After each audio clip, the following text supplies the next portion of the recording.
Exercise 4.2 question number 19 और 20 इनमें show करना है कि जो इक्वेशन गिवन है इसका सिर्फ एक ही रियल रूट है। इसे प्रूव करने के लिए हमने इंटरमीडिएट वैल्यू थ्योरम और रोल्स थ्योरम यूज़ करना है। इंटरमीडिएट वैल्यू थ्योरम देखें, फंक्शन कंटिन्यूस हो क्लोज्ड इंटरवल ए बी पे और F of A not equal हो एफ ऑफ बी के। ये स्पेशल केस है कि अगर एफ ऑफ ए पॉजिटिव हो यानी ग्रेटर देन ज़ीरो और एफ ऑफ बी नेगेटिव हो यानी लेस देन ज़ीरो, तो फिर हमें इस क्लोज्ड इंटरवल पे एक पॉइंट सी ऐसा मिलेगा जिस पे फंक्शन की वैल्यू ज़ीरो होगी। अब देखें, ये हमारे पास क्लोज इंटरवल ए बी है और ये फंक्शन का ग्राफ है। अब देखें, ए के ऊपर फंक्शन की वैल्यू पॉजिटिव है और बी के ऊपर फंक्शन की वैल्यू नेगेटिव है। तो देखें, ये जो फंक्शन का ग्राफ है वो इस इंटरवल के ऊपर इस एक्स एक्सिस को क्रॉस कर रहा है पॉइंट सी के ऊपर। तो ये जो पॉइंट सी है ये इस इंटरवल के अंदर है और इस पॉइंट सी पे फंक्शन की वैल्यू ज़ीरो है। तो ये जो पॉइंट सी है ये इस फंक्शन का रूट कहलाएगा। यानी अगर हमारे पास इस इंटरवल के ऊपर फंक्शन की वैल्यू पॉजिटिव और नेगेटिव मिल जाए हमें, तो फिर इस इंटरवल के अंदर एक पॉइंट ऐसा लाजमी होगा जिस पे फंक्शन की वैल्यू ज़ीरो आएगी। रोल्स थ्योरम है कि अगर function close interval A B पे कंटिन्यूस है और ओपन इंटरवल पे डिफरेंशिएबल है और एफ ऑफ ए इक्वल है एफ ऑफ बी के, अगर ये तीन कंडीशनें सेटिस्फाई हो जाएं तो फिर इस क्लोज इंटरवल के अंदर हमें एक पॉइंट सी ऐसा मिलेगा जिसके ऊपर फंक्शन का डेरिवेटिव ज़ीरो हो जाएगा। अब इस ग्राफ में देखें, ये एफ का ग्राफ है इस क्लोज इंटरवल ए बी में, और देखें एफ ऑफ ए और एफ ऑफ बी ये दोनों इक्वल हैं और ये फंक्शन कंटिन्यूस भी है। तो इस पॉइंट सी के ऊपर इसका जो डेरिवेटिव है यानी एफ डैश ऑफ सी क्या है, ज़ीरो आ जाएगा। अब ये जो इक्वेशन गिवन है इसे हम लेट कर लेंगे एफ ऑफ एक्स। तो F of minus pi find करें तो वो आता है minus two pi minus one, ये नेगेटिव है, और एफ ऑफ ज़ीरो फाइंड करें तो वो वन आता है जो कि पॉजिटिव है। और ये 2x पोलिनोमियल है, कॉज एक्स ट्रिग्नोमेट्रिक फंक्शन है। पोलिनोमियल फंक्शन भी कंटिन्यूस और डिफरेंशिएबल होते हैं for all values of x, और ये जो ट्रिग्नोमेट्रिक फंक्शन कॉज एक्स है ये भी कंटिन्यूस और डिफरेंशिएबल है।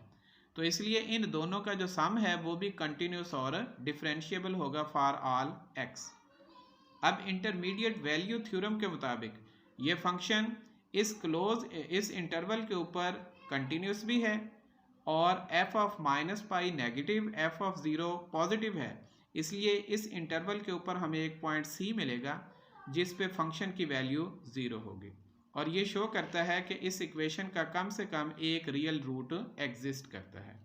अब लेट कर लें कि इस इक्वेशन के एक से ज़्यादा रूट्स हैं, यानी equation has distinct real roots a and b and a less than b, then f of a equal to f of b equal to 0।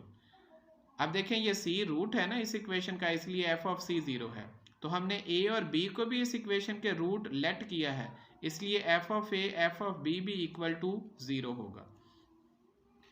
और देखें यहाँ पे रोल्स थ्योरम की जो कंडीशन है वो सेटिस्फाई हो गई कि फंक्शन क्लोज इंटरवल पे कंटिन्यूस भी है, ओपन इंटरवल पे डिफरेंशिएबल भी है और एफ ऑफ ए इक्वल है एफ ऑफ बी के। तो इसलिए हमें इस इंटरवल के ऊपर एक पॉइंट आर मिलेगा जिसके ऊपर फंक्शन का डेरिवेटिव ज़ीरो होगा। लेकिन जब हम डेरिवेटिव लेंगे एफ डैश आर वो इक्वल आएगा टू माइनस साइन आर। अब ये ज़ीरो के इक्वल नहीं है क्योंकि ये जो साइन है ये less or equal to one होता है, इसकी मैक्सिमम वैल्यू वन आएगी। टू में से वन निकालें तो वन जो कि ग्रेटर देन ज़ीरो है। तो देखें f dash of r not equal to zero, तो this contradiction show that given equation can not have two distinct real root, so it has exactly one root. Question number 20, इसमें ये equation given है और F of minus one की value negative आती है और F of zero की value positive आती है। इसमें भी देखें, ये फंक्शन पोलिनोमियल और एक्सपोनेंशियल फंक्शन का सम है, इसलिए ये भी कंटिन्यूस और डिफरेंशिएबल है। इसके ऊपर जब हम इंटरमीडिएट वैल्यू थ्योरम लगाएंगे, इंटरवल हमारे पास है -1 से 0, इस इंटरवल पे हमें एक पॉइंट सी मिलेगा जिस पे फंक्शन की वैल्यू 0 होगी। ये शो करता है कि इक्वेशन का कम से कम एक रियल रूट एग्जिस्ट करता है। अब लेट कर लें कि इसके भी डिस्टिंक्ट रियल रूट हैं ए और बी, और ए लेस देन है बी के, और F of A equal F of B equal to 0 ले लेंगे। अब देखें एफ कंटिन्यूस भी है, डिफरेंशिएबल भी है, और एफ ऑफ ए इक्वल है एफ ऑफ बी के। तो इसलिए बाय रोल्स थ्योरम हमें एक आर मिलेगा इस इंटरवल में से जिसके ऊपर फंक्शन का डेरिवेटिव 0 होगा। जबकि इस फंक्शन का जब हम डेरिवेटिव लेते हैं एफ डैश ऑफ आर, वो इक्वल आता है 3r² plus E raise to power R, ये पॉजिटिव है। तो this contradiction show that given equation cannot have two distinct real root, so it has exactly one root। सबसे पहले हमने ये दो पॉइंट फाइंड किए हैं, एक के ऊपर फंक्शन की वैल्यू नेगेटिव, एक के ऊपर पॉजिटिव है। इससे हमें इंटरवल मिल गया है जिसके अंदर रूट एग्जिस्ट करता है। फिर ये फंक्शन कंटिन्यूस और डिफरेंशिएबल है। फिर हम इंटरमीडिएट वैल्यू थ्योरम लगा के बताएंगे कि इस इंटरवल में सी एग्जिस्ट करता है, F of C equal to 0 आएगा। तो यहाँ से क्लियर हो जाएगा कि इस इक्वेशन का एक रियल रूट एग्जिस्ट करेगा। फिर हमने शो करना है कि सिर्फ एक ही रूट एग्जिस्ट करता है, इसलिए हम लेट कर लेंगे कि इसके एक से ज़्यादा रूट हैं, लेट कर लें कि वो 2 हैं। अब उसे हमने कंट्राडिक्ट करने के लिए रोल्स थ्योरम यूज़ करना है। तो दोनों उसके रूट्स हैं, इसलिए दोनों के ऊपर फंक्शन की वैल्यू 0 आएगी। फंक्शन कंटिन्यूस और डिफरेंशिएबल भी है। तीनों कंडीशनें रोल्स थ्योरम की सेटिस्फाई होती हैं, इसलिए रोल्स थ्योरम के मुताबिक ये आर एग्जिस्ट करना चाहिए F dash of R equal to 0। लेकिन एफ डैश ऑफ आर 0 नहीं आता, इसलिए कंट्राडिक्शन होती है और इस इक्वेशन का सिर्फ एक ही रूट एग्जिस्ट करता है, प्रूव हो जाएगा। क्वेश्चन नंबर 21, इसमें शो करना है कि ये जो इक्वेशन गिवन है इसका इस इंटरवल के ऊपर सिर्फ एक ही रूट एग्जिस्ट करता है। तो लेट कर लें कि इसके दो रियल रूट एग्जिस्ट करते हैं और वो ए और बी हैं, और ए लेस देन बी है, तो एफ ऑफ ए इक्वल है F of B equal to 0। ये फंक्शन पॉलिनोमियल है, इसलिए ये कंटिन्यूस और डिफरेंशिएबल होगा। रोल्स थ्योरम के मुताबिक इस इंटरवल में आर एग्जिस्ट करेगा, F dash of R equal to 0 आएगा। अब देखिए जब हम F dash of R find करेंगे तो वो आएगा 3r² माइनस 15। अब देखें ये जो आर है ये इस इंटरवल को बिलोंग कर रहे हैं विच इज़ कंटेन इन -2 + 2, यानी आर इस इंटरवल को बिलोंग करेगा और ये इंटरवल जो है वो इस क्लोज्ड इंटरवल को बिलोंग कर रहा है। अब देखें जो आर की मैक्सिमम वैल्यू होगी वो लेस देन 2 होगी, तो इसलिए जो आर का स्क्वायर है वो भी लेस देन 4 आएगा। अब ये जो इक्वेशन है 3r² माइनस 15, ये लेस देन हो जाएगी, ये 3 एज इट इज़, मल्टीप्लाई इस r² की जगह 4 आएगा, ये -15। इसे सिंप्लीफाई करें तो ये इक्वल टू -3 आएगा। तो देखें ये लेस देन 0 है, तो 3r² माइनस 15 लेस देन 0 हो गया। तो this contradict F dash R equal to 0। तो इसने कंट्राडिक्ट कर दिया, अब एफ डैश आर 0 आना चाहिए था जो कि नहीं आया। So the given equation cannot have two real roots. Hence it has at most one real root in this interval. Question 22. Show that equation has at most two real root. इसमें show करना है कि इस equation के ज़्यादा से ज़्यादा दो रियल रूट्स हैं। अब f ऑफ x ये है, लेट कर लें f of x equal to 0 has 3 distinct real roots. Let कर लें, यहाँ प्रूव करना है कि दो रियल रूट एग्जिस्ट करते हैं, हम लेट कर लेंगे कि 3 रूट इसके एग्जिस्ट करते हैं, यानी F of A equal F of B equal F of D equal to 0। अब रोल्स थ्योरम के मुताबिक हमारे पास ये एक पॉइंट ए और बी इसके दरमियान एग्जिस्ट करेगा C1, और एक बी और डी के दरमियान एग्जिस्ट करेगा C2, such that F dash of C1 equal to 0 और F dash of C2 equal to 0 आएगा। So f dash of x equal to 0 must have at least 2 real solution। तो इसके कम से कम 2 real solution आने चाहिए, फिर ये कंडीशन सेटिस्फाई होती है। अब देखिए f डैश ऑफ x जो है वो ये आएगा, इसे सॉल्व करें तो हमारे पास ये आंसर आता है। अब यहाँ से इस फंक्शन का सिर्फ एक ही रियल सोल्यूशन आता है x equal to -1। This f of x can have at most 2 real root. तो इसलिए ये कंट्राडिक्शन हो गई, हमें 2 चाहिए थे, सिर्फ एक ही सोल्यूशन आता है real. So f of x can have at most 2 real roots.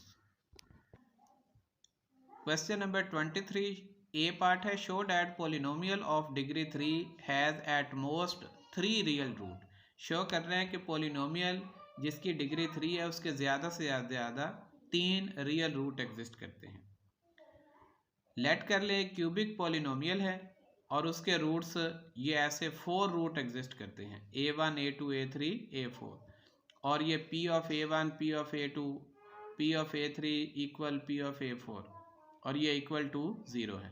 अब बाय रोल्स थ्योरम ये a1 a2 के दरमियान c1 एग्जिस्ट करेगा, a2 a3 के दरमियान c2 और a3 a4 के दरमियान c3, और p dash of c1 p dash of c2 p dash of c3 equal to 0 आएगा. तो अब देखें ये चीज़ एग्जिस्ट तब करेगी जब हमारे पास 3 रियल रूट इसके आएंगे. ठीक है. This the second degree polynomial p dash of x has 3 distinct real root which is impossible. Second degree polynomial के ज़्यादा से ज़्यादा 2 ही रूट आते हैं जबकि यहाँ पे 3 चाहिए, तो इसलिए ये कंट्राडिक्शन है. So polynomial of degree 3 has at most 3 real roots. B part है show that a polynomial of degree n has at most n real root. तो इसमें शो करना है कि एक पॉलिनोमियल जिसकी डिग्री n है उसके ज़्यादा से ज़्यादा n रियल रूट एग्जिस्ट करते हैं. इसे इंडक्शन मेथड से प्रूव करेंगे. लेट कर ले n इक्वल टू 1 है, तो लेट कर लें कि ये ट्रू है for n equal to 1. Suppose that the result is true for all polynomial of degree n. Let कर लें ये n डिग्री के लिए ट्रू है, तो प्रूव करेंगे इसे n प्लस 1 के लिए. सपोज कर लें कि p of x has more than n plus 1 real root, यानी p ऑफ x की डिग्री n प्लस 1 है जबकि इसके जो रूट्स हैं वो n प्लस 1 से ज़्यादा एग्जिस्ट करते हैं. लेट कर ले वो n प्लस 2 तक है, यानी a1 a2 a3 up to so on an plus 2, और p of a1 p of a2 equal p of an plus 2 equal to 0. अब रोल्स थ्योरम के मुताबिक ये हर सब इंटरवल में एक एक ये c एग्जिस्ट करेगा. a1 a2 में c1 एग्जिस्ट करेगा, a2 a3 में c2, ऐसे ही up to so on an plus 1 an plus 2 में cn प्लस 1 एग्जिस्ट करेगा, और p dash of c1 p dash of c2 up to so on p dash of cn plus equal to 0 आएगा. अब ये चीज़ बताती है कि हमें ये जो nth डिग्री पॉलिनोमियल है यानी p डैश ऑफ x, इसके n प्लस 1 रूट्स आने चाहिए, जबकि nth डिग्री पॉलिनोमियल के n रूट आएंगे, n प्लस 1 नहीं आते. This contradiction show that p of x has at most n plus 1 real roots.